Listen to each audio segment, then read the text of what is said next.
Саламатсыңдар ма балалар? Бүгін біз 4-ші сыныптың қазақ тілінен 50-ші сабағын өтетін боламыз. Балалар, біздің арнамызда сендер қазақ тілінен басқа математика сабақтарын толық үйреніп, өздерің сабақтарыңды оқи аласыңдар. Сол үшін подписаться етуді ұмытпаңдар. Балалар, осымен біздің бүгінгі сабағымызды бастайық. Мамандықтың бәрі жақсы. Тұрақты сөз тіркесі. Сөз тіркестерінен тұрақты сөз тіркестерін ажыратып, мәтіннен табуды үйренемін. 7-ші жаттығу балалар бізде бірінші екі бағандағы сөз тіркестерін оқы дейді. Бірінші бағандағы сөздер балалар бізде шарды үрледі, бүйрегі ауырды, қойдың аузындағы шөп, шашы қобырады, ала жіп. Енді екінші бағандағы сөздер үріп ауызға салғандай, бүйрегі бұрды, қой аузынан шөп алмас, төбе шашы тік тұрды, ешкімнің ала жібін аттамайды. Енді балалар, бағанның сол жағындағы сөз тіркестері не туралы? Оң жақтағы сөз тіркестері ше. Балалар, яғни бұл жерде бірінші бағандағы сөздер бізде тура мағынада айтылып тұр, яғни шарды үрледі десе, шарды үрлегені туралы. Мысалы, бүйрегі бұрды дегеніміз соған қарай жақын тартты деген сөз, яғни қой аузынан шөп алмас деген, мысалы, жуас деген сияқты сөздерді білдіреді екен, балалар. Келесі, мен оң жақтағы сөз тіркестерінің мағынасын білмей отырмын. Мәселен, маған шарды үрледі тіркесі түсінікті болғанмен, үріп ауызға салғандай дейтін тіркестің қандай мағына беретіні түсініксіз. Үріп ауызға салғандай дейтін үш сөздің тіркесі сұлу, әдемі деген мағына береді. Мұндай тіркестерді тұрақты сөз тіркестері деп атайды. Яғни балалар, осындай айырмашылықтары бар екен. Мысалы, 7-ші жаттығуда бізде жаңа айтылғандай, шарды үрледі деген ол жаңағы тура мағынада айтылып тұр. Ал үріп ауызға салғандай дегеніміз сұлу, әдемі деп басқа мағынада айтып тұр, яғни бұл тұрақты сөз тіркесі деп аталады екен. Енді келесі бізде бағанның оң жағындағы сөз тіркестерінің беретін мағыналарын төмендегі кестеден байқауға болады дейді. Мысалы, балалар, бізде кестенің сол жағында бізде тұрақты сөз тіркестері берілген екен, ал оң жағында мағыналары берілген. Мысалы, бүйрегі бұрды деген бұл жерде жақтасты, жақын тартты дегенді білдіреді екен. Ал қой аузынан шөп алмас деген жуас, момын дегенді білдіреді екен. Төбе шашы тік тұрды деген ол қорықты дегенді білдіреді екен, ешкімнің ала жібін аттамайды деген ұрлық жасамайды деген сөзді білдіреді екен, балалар. Осындай тұрақты сөз тіркестері дәл басқа сөзді айтқанымен, жазғанымен немесе басқа мағынаны, мүлдем басқа мағынаны білдіреді екен. Келесі бізде 8-ші жаттығу сөйлемдерді оқы дейді. Бірінші, Ерланға жаны ашыды. Екінші, көз ұшында қарайып біреу көрінді. Үшінші, Айдос әңгімеге құлақ қоймады. Енді балалар, бізге қарамен жазылған тұрақты сөз тіркестерінің мағынасын қалай түсінесің дейді. Және де балалар, келесі бізде тұрақты сөз тіркестерін аяды, алыста, тыңдамады сөздермен алмастырып айтып көр дейді. Не байқадың дейді. Және де балалар, бізге қай нұсқадағы сөздер ойымызды көркемдеп әсерлі жеткізеді дейді. Енді балалар, осы тапсырмаларды орындайық, балалар. Қарамен жазылған тұрақты сөз тіркестерінің мағынасын қалай түсінесің? Яғни балалар, бұл жерде жаны ашыды дегеніміз, ол аяды деген сөз, Келесі бізде балалар, көз ұшында деген ол алыста дегенді білдіреді екен. Ал келесі құлақ қоймады деген ол тыңдамады дегенді білдіреді екен, Енді тұрақты сөз тіркестерін аяды, алыста, тыңдамады деген сөздермен алмастырып айтып көр дейді. Не байқадың дейді. Енді балалар, мысалы, Ерланды аяды, алыстан қарайып біреу көрінді. Айдос әңгімені тыңдамады деп осылай шығады екен, яғни тұрақты сөз тіркестерін алмастырып жазған кезде бұл бізде жай сөйлем болып қалды, балалар. Енді балалар, қай нұсқадағы сөздер ойымызды көркемдеп әсерлі жеткізеді дейді.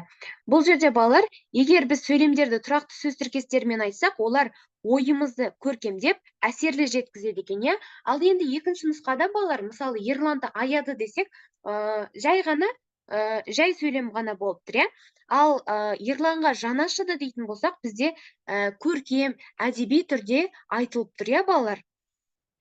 Енді екі не одан да көп сөзден құралып бір ғана мағынаны білдіретін сөз тіркесін біз тұрақты сөз тіркесі деп атайды. Мысалы, қара қылды, қақ жарған деген тұрақты сөз тіркесі, иә балалар? Келесі бізде 9-шы жаттығу тұрақты тіркестерді қатыстырып сөйлем құрап жаз дейді. Мысалы, қас пен көздің арасында тайға таңба басқандай мойны жар бермеді. Және де балалар бұл сөз топтарының тұрақты тіркес екенін дәлелдей білуге үйрен дейді. Ол үшін мына кестені біз қолдануымыз керек екен, иә балалар? Бірінші балалар осы тұрақты тіркестерді қатыстырып біз сөйлем құрап алайық.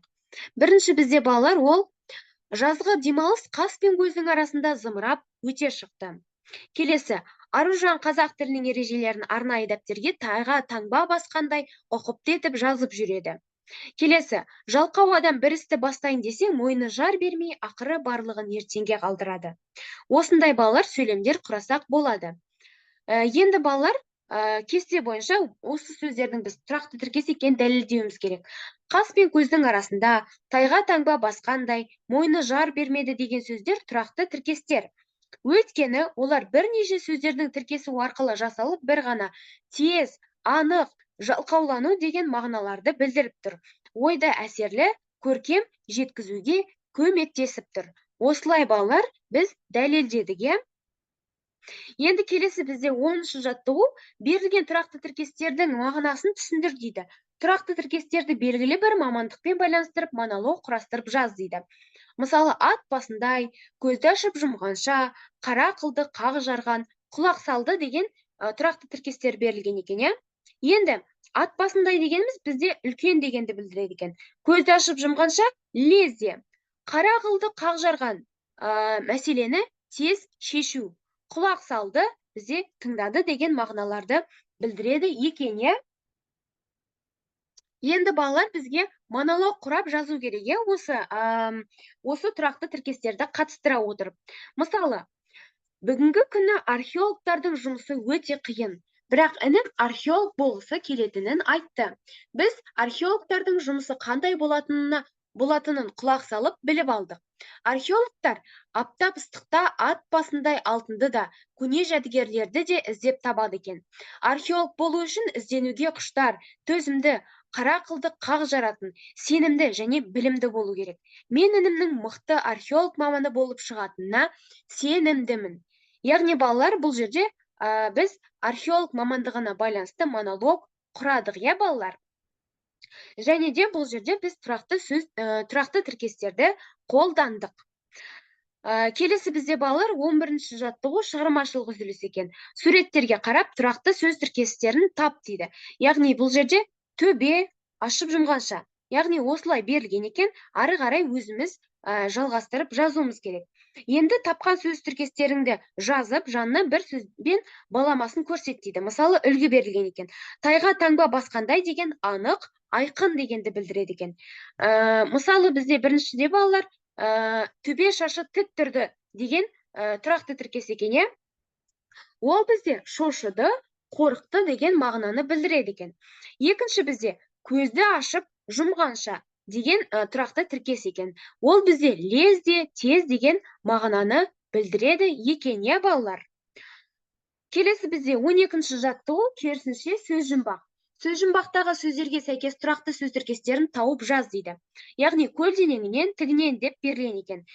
Көлденеңінен бізде бір ғана сұрақ, ол бізде біріншісі ақылдас екен, жауабы. Ал тігінен бізде біріншісі жуас, екіншісі анық, үшіншісі алыс деген сөздер екен. Осыған байланысты біз тұрақты сөз тіркестерін тауып жазуымыз керек екен. Бірінші бізде көлденеңінен балалар, бірінші қабырғаңмен кеңес деген екен, балалар? Ол бізде ақылдас деген, екінші бізде тігінен болу керек, біріншісі оның қой аузынан шөп алмас. Екіншісі тайға таңба басқандай. Үшіншісі ит өлген жер. Осылай балалар, бізде керісінше сөз жұмбақ шықты, балалар? Енді балалар, осымен біздің бүгінгі сабақ аяқталды. Біздің арнамызға подписаться етіп, қоңыраушаны басуды ұмытпаңдар. Біздің арнамыздан сендер қазақ тілінен басқа математика сабақтарының толық жауаптарын өздерің тауып, сабақтарыңды оқып, сабақтар кезінде өздерің 5 ала аласыңдар балалар. Сендерге сабақта 5 алуды тілеймін. Келесі кездескенше сау саламатта болыңдар.